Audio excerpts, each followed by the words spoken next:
এক মাসের উপর অক্লান্ত পরিশ্রম করে কর্মীরা আজ দেখে পরিশ্রম করেছে, চরম পরিশ্রম করেছে।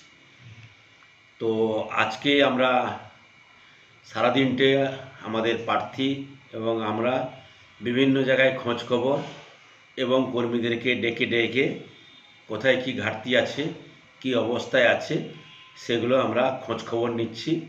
এবং আমার একটা বিশেষ দায়িত্ব, কালকে ধরুন এই ৯ নম্বর জঙ্গিপুর লোকসভা কেন্দ্রে যে আমাদের ৭টা বিধানসভা এবং একটা শহর, প্রতিটা বুথে এজেন্ট তাদের জিনিসপত্র পৌঁছে দেওয়া, তাদের পোলিং এজেন্ট ফর্ম পৌঁছে দেওয়া ও তারা ঠিক সময়ের মধ্যে আসা, তাদেরকে গাইড করা, তাদেরকে মিটিং করা, এই নিয়ে আজকে ব্যস্ত।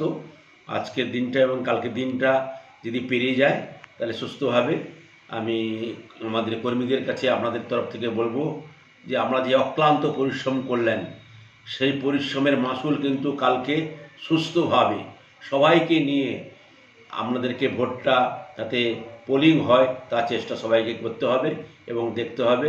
এবং ভোটটা ঠিক মতন যাতে সকাল 7টা থেকে 5টা পর্যন্ত ভোটটা সবাই যেন দিতে পারে তার ব্যবস্থা আপনাদেরকে করতে হবে। আমরা বিভিন্ন বুথে কালকে আমাদের প্রার্থী যাবে, আমিও ইলেকশন এজেন্ট হিসাবে আমি যেসব জায়গায় প্রার্থী যাবে সেসব অপোজিট জায়গায় আমি যাব। এভাবে কালকে দিনটা পালন করবো আমরা।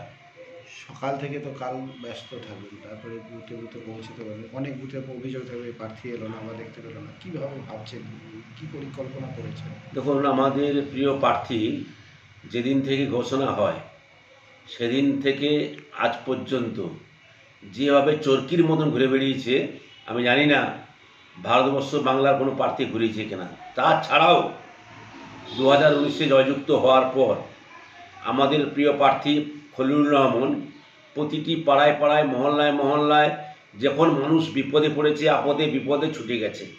উনি সমস্ত দিক দিয়ে মানুষের সঙ্গে পরিচিত হয়ে আছে এবং ভোট ঘোষণা হওয়ার পর তিনি অঞ্চল থেকে আরম্ভ করুন, বুথ থেকে আরম্ভ করুন, শহর থেকে আরম্ভ করুন, সব জায়গায় যাওয়ার চেষ্টা করেছে। এবং কালকে দেখুন 1846খানা বুথ, সব বুথে প্রার্থী বা আমার যাওয়া সম্ভব নয়। যেখানে খুব ভাইটাল সেখানে প্রার্থী যাবে, আর যেখানে ভাইটাল সেখানে আমরা যাব। কিন্তু আমি ঈশ্বরের কাছে প্রার্থনা করব কাল যেন সুস্থভাবে ভোটটা হয়, যেন কোনো জায়গায় কোনো গণ্ডগোল না হয়। আমাদের প্রিয় প্রার্থী বলেছেন যে সুন্দরভাবে যেন ভোটটা হয়।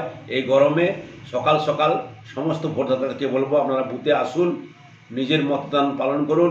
এই ভোট উৎসবকে আপনারা বাংলায় দেখিয়ে দিন যে জঙ্গিপুর লোকসভা কেন্দ্রের যে ভোট উৎসব, সেই ভোট উৎসবে হিন্দু, মুসলমান, খ্রিস্টান, জৈন, আবাল, বৃদ্ধ, বনিতা সবাই মিলে লাইনে দাঁড়িয়ে আমরা একে একে ভোট দেব। কালকে বিরোধী দলনেতা বলেছে আগে ভোটদান তারপরে জলপান, আপনারা কি বলতে চাইছেন? আগে ভোটদান, তারপরে জলপান। বিরোধী দলনেতা কি বলেছে তার ব্যক্তিগত ব্যাপার। জলপান যদি পায় তাহলে অবশ্যই আগে জলপান করবে। ভোটদান তো করতেই হবে, মাস্ট। কিন্তু জলপান করে যদি ভোটদান করে তাতে কোনো আমার আপত্তি নেই। জলপান করুক, জলপান করে ভোট দানে লাইনে দাঁড়িয়ে যাক, ভোটদান করুক, সেটাই। কিন্তু আগে যে ভোটদান করে মানুষ মরে গেলে তবে ভোট, আগে মানুষকে বাঁচতে হবে। আগে মানুষ যাতে সুস্থভাবে বাঁচে তার পরিকল্পনা করতে হবে। আমি যদি মরেও যাই তাহলে আর কে ভোট দিবে, কে দেখবে? সেই জন্য মানুষকে সুস্থভাবে জলকে মানে শরীর ঠিক রেখে লাইনে দাঁড়াতে হবে এবং ভোট দিতে হবে। এই প্রখর রোদ, এই দিনটা কি বিশেষ ব্যবস্থা নিয়েছেন আপনারা বুথে কর্মীদের জন্য?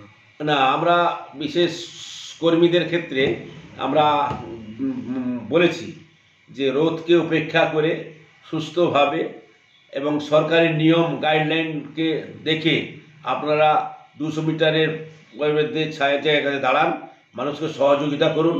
সরকারি লেভেলে বাড়িতে স্লিপ গেছে, যদি কারোর না স্লিপ পৌঁছে থাকে সঙ্গে সঙ্গে আমাদের কিছু সোশ্যাল মিডিয়া যারা করেন তাদেরকে আমরা রেখেছি, তারা মোবাইলের মাধ্যমে সেই তাদের নাম, সিরিয়াল নাম্বার সব বের করে দেবে, তাদেরকে বুথে পৌঁছে দেওয়ার ব্যবস্থা আমরা করব। এবং আমাদের জলের ব্যবস্থা থাকবে, কর্মীরা সজাগ থাকবে, কর্মীরা নিজের কে সুস্থ রেখে ভোটদানে উপভোগ করবেন। এক কথা, আগে প্রাণ তারপর ভোট।